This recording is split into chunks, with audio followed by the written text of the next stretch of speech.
மக்களுடைய வரிப்பணத்துல வந்து நீ சம்பளம் வாங்குற. காவல்துறையில இருந்து எல்லா அதிகாரியும், இந்த மண்ணில் ஆட்சி அதிகாரத்தில் உள்ள அத்தனை அதிகார மையமும் இந்த மக்கள் கொடுக்கிற வரிப்பணத்துல தாண்டா நீ வாங்குற. அதுல தாண்டா நீ பிழைக்கிற. எனக்கு தாண்டா நீ வேலை செய்யணும், எனக்கு தான் வேலை செய்யணும் நீ. அப்ப இந்த காவல் அதிகாரி, இந்த நடுக்காவேரி பகுதியில் உள்ள இந்த காவல்துறை அதிகாரியாக இருக்கிற அந்த அம்மா சர்மிளா, அந்த அம்மா என்ன சொல்லுது? 2 ஆண்டுகளுக்கு முன்பாகவே இந்த மக்கள்லாம் வந்து சொல்றாங்க, சரியா நம்மளுடைய கவனத்துக்கு வரல, அந்த சாதி வரி விடுச்சா ஆடுறா, நம்ம மக்கள் இளைஞர்கள் மீது வழக்குகள் வந்து கொடுக்கப்படுது, அவன் 2 சக்கர வாகனத்துல போக முடியல, அவன் பிடிச்சி நெருக்கிறான், நமக்கான அடக்குமுறை இருக்குது. அப்படிங்கும்போது இந்த போராட்டத்தை நம்ம வலிமைப்படுத்திருக்கணும். அதை செய்ய தவறிட்டோம். இந்த மாவட்ட ஆட்சித்துறை இந்த அதிகாரத்தில் இருக்கிற அதிகாரி, என் மக்கள் எமக்கு முன்பாக எங்கள் மக்கள் மீது தொடுக்கப்படுகிற இந்த போர், இந்த வழக்கு என்பது எங்கள் மீது சாதிய கொடுமை என்று போராடும் பொழுதே அந்த அம்மாவை தூக்கி நீ வெளியில போட்டிருந்தேனா இந்த கொலை விழுந்திருக்குமா? இந்த இளவு விழுந்திருக்குமாடா? விழுந்திருக்காது. அப்ப என்ன? அதிகாரமற்ற சாதி இவன். இவனுக்கு கேட்க யார் இருக்கா? நான் போடுவது வழக்கு, நீ ஏற்றுக்கொள்ளு, நாங்க தான் அரசாங்கம், நாங்க என்னவும் செய்வோங்கிற திமிரு உனக்கு. அந்த திமிரு, அந்த திமிருனால இன்னைக்கு என் தங்கச்சி செத்து விழுந்துட்டாடா, செத்து விழுந்துட்டா. அப்ப என்னடா இருக்கு? அவன் என்னடா செஞ்சான்? என்னமோ பெரிய கோவை குண்டு குடிப்புல பெரிய இந்த நாடை 2 ஆக்கிட்டானா, அவன் மேல ஆம்ஸ் ஆக்கிட்டான். என்னடா ஓட்ட ஒரு 1 ஆறுக்காது பண்ணருவா மாதிரி 2 அருவாளை கையில வச்சு அவன் மேல வந்து அவன் ஆயுதத்தோட இருந்தான் வந்து பொய் வழக்கு போட்டிருக்க. இத மேல இருக்க அதிகாரிகளும் பல்ல காட்டிக்கிட்டு இருக்க. நாய் பல்ல காட்டிக்கிட்டு இருக்கடா. நீ என்னடா செஞ்சாவன்? அவன் மேல என்னடா வழக்கு இருக்கு? நீ சொல்றா பாப்போம். நீ அதிகாரிய ஒரு மயிறு ஒரு மண்ணாங்கட்டியவனா வந்து காட்டியாடா? இந்த அதிகாரமற்ற சாதினிய போய் தாண்டா அந்த திமிர்றா உங்களுக்கு பூரா. நீ ஆடுற, நீ போலீஸ்காரன் கூட ஆடுற நீ. அவன் என்ன அவன் தம்பி, அவன் பேர் என்ன வரா? சக்திவேலு, சுமன், வீரச்சந்திரன் 3 பேர் மேல குண்டர் தடுப்பு சட்டத்தை கைது பண்ணிருக்க. அவனை சிறைப்படுத்திருக்க. அவன் என்னடா செஞ்சான்? இந்திய இராணுவக்கு எதிராக பேசுறானா? பக்கத்துல ஏதாவது முற்ற சமூக குடிகள் இருக்கிற மேல வெடிகுண்டு பேசுறானா? என்னடா அவன் குற்றம் செஞ்சா? சொல்லுங்கடா, என்னடா செஞ்சா? எதுவும் இல்ல. அப்ப சாதிய வெறி, உனக்கு சாதி வெறி தலைவிரிச்சு ஆடுது. இந்த ஆறுதலுக்கு சாதி தலைவிரிச்சு ஆடுறதுனால இந்த கொடுமை நடந்திருக்கு. இன்னைக்கு அந்த பாப்பா மேனகாவை தானப்பா இன்னைக்கு நிச்சயதார்த்தம். கீர்த்தியா மேனகாவுக்குமா இறந்ததாம்மா கீர்த்தியா. அவன் இன்னைக்கு சனிக்கிழமை அந்த பாப்பாவுக்கு அந்த தங்கச்சிக்கு இன்னைக்கு நிச்சயதார்த்தம்.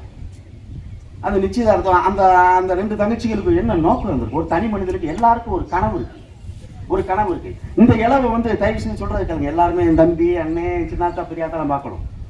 இது வந்து அந்த வீட்டில் நடந்த இளவு இல்லை, நம்ம இளவு. நாளைக்கு நான் சாவேன், நாளைக்கு இவர் சாவார், அவர் சாவார்.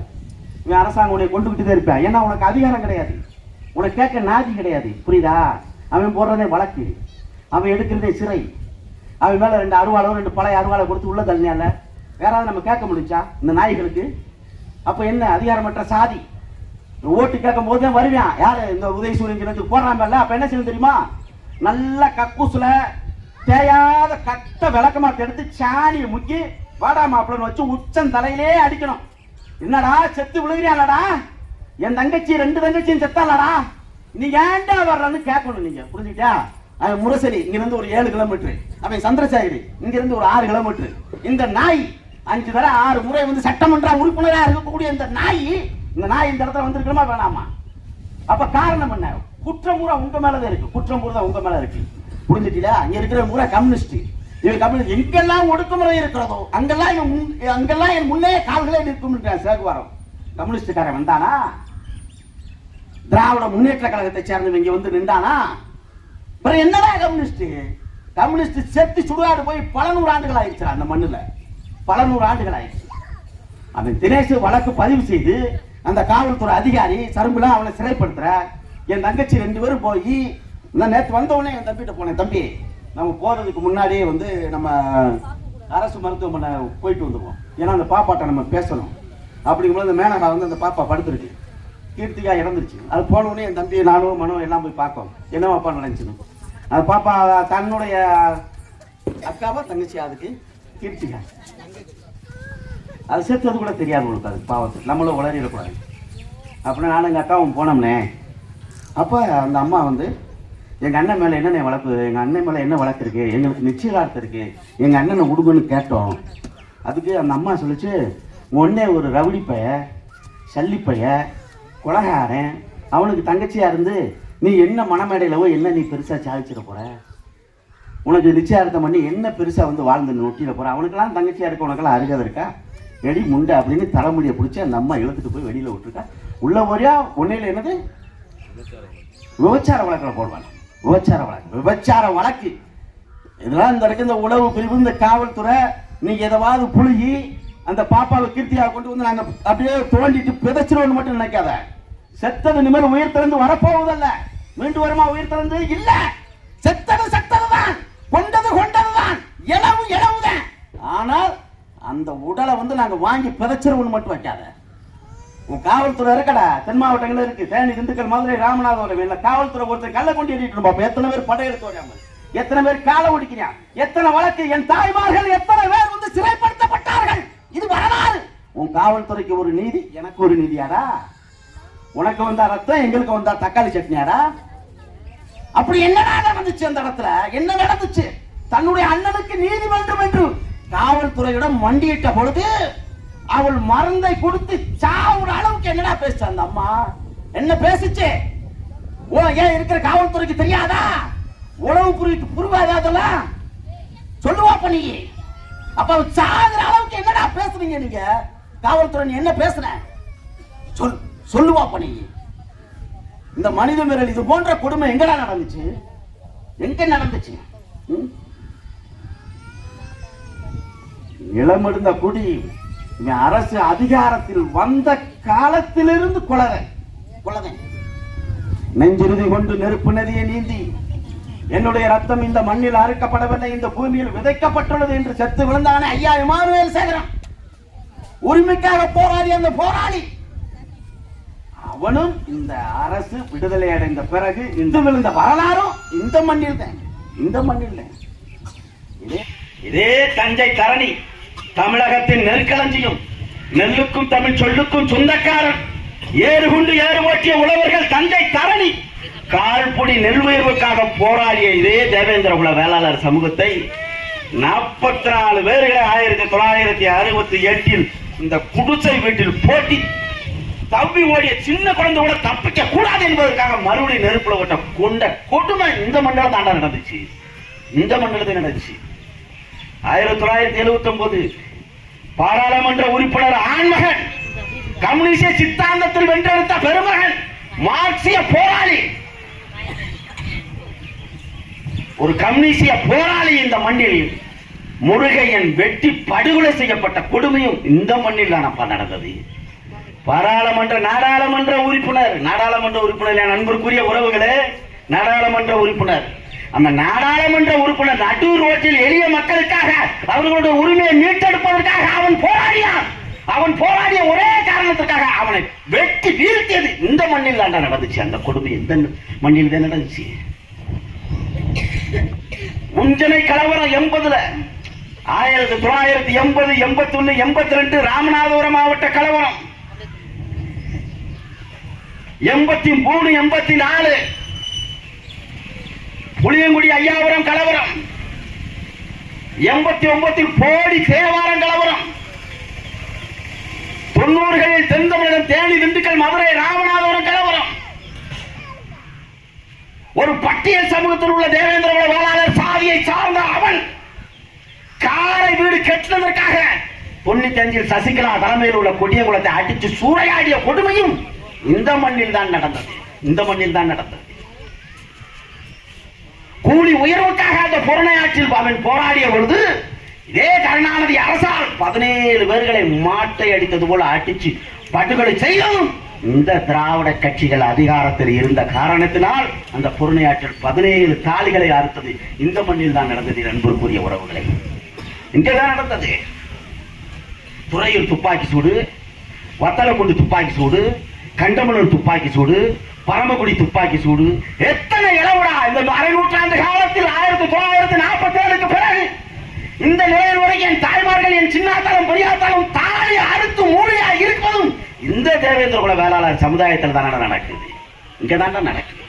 கேட்க நாது இல்ல, அதனால உனக்கு திமிரு.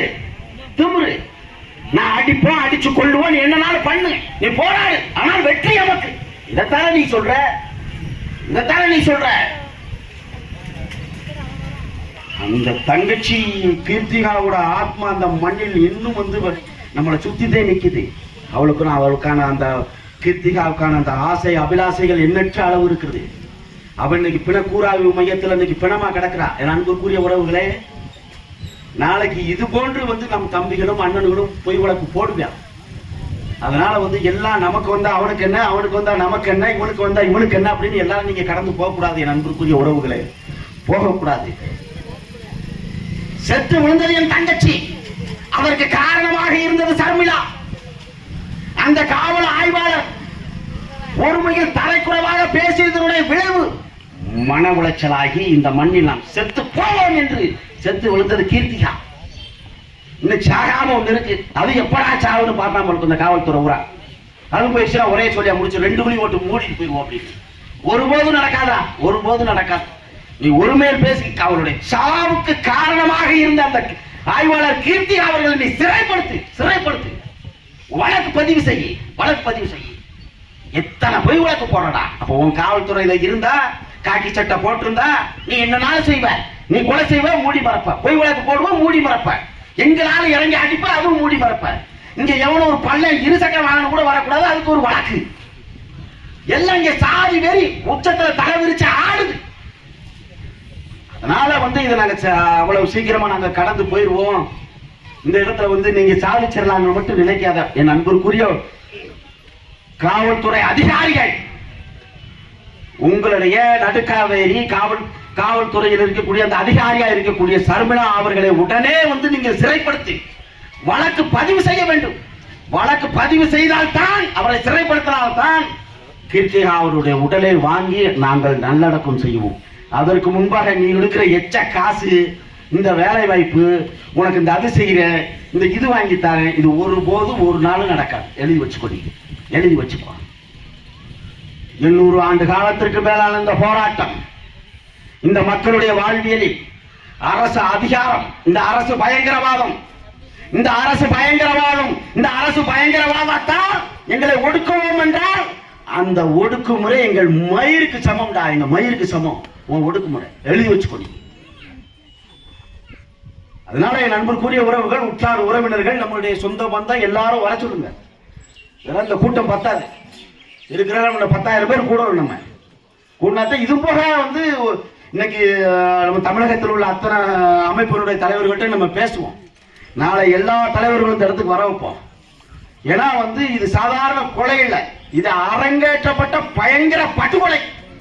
இந்த படுகொலைக்கு காரணமாக இருந்த இந்த சர்மிளா அவர்களை வந்து அரசு அதிகாரி, இந்த மாவட்ட நிர்வாகம் அவர்களை வழக்கு பதிவு செய்து நீங்கள் சிறைப்படுத்தவில்லை என்றால் தமிழகம் தழுவிய போராட்டங்களை நாங்கள் கையில் எடுத்து போராட வேண்டிய கால சூழலை இந்த அரசு செய்துவிடக் கூடாது என்பதற்காக நாங்கள் இந்த இடத்தில் நாங்கள் கூடியிருக்கிறோம். அவ்வளவு சீக்கிரம் நாங்கள் கடந்து கொள்வதற்காக இங்க வரல.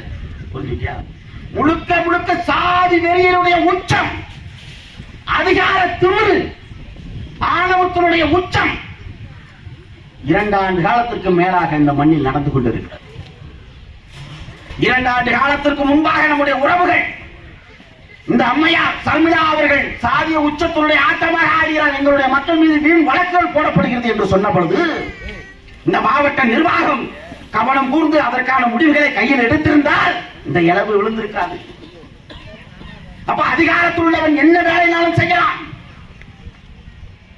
எத்தனை வழக்குகளாகவும் போடலாம், நீ என்ன செய்ய முடியும் என்ற இந்த மாவட்ட நிர்வாகத்தினுடைய திமிரு, அவர்கள் வந்து அஜாக்கிரதையின் காரணமாகத்தான் இன்னைக்கு இழவு வரைக்கும் வந்து நிக்குது. நண்பருக்குரிய உறவுகளே, இழவு வரைக்கும் வந்து நிக்குது. இந்த போராட்டங்கள் தொடர வேண்டும்.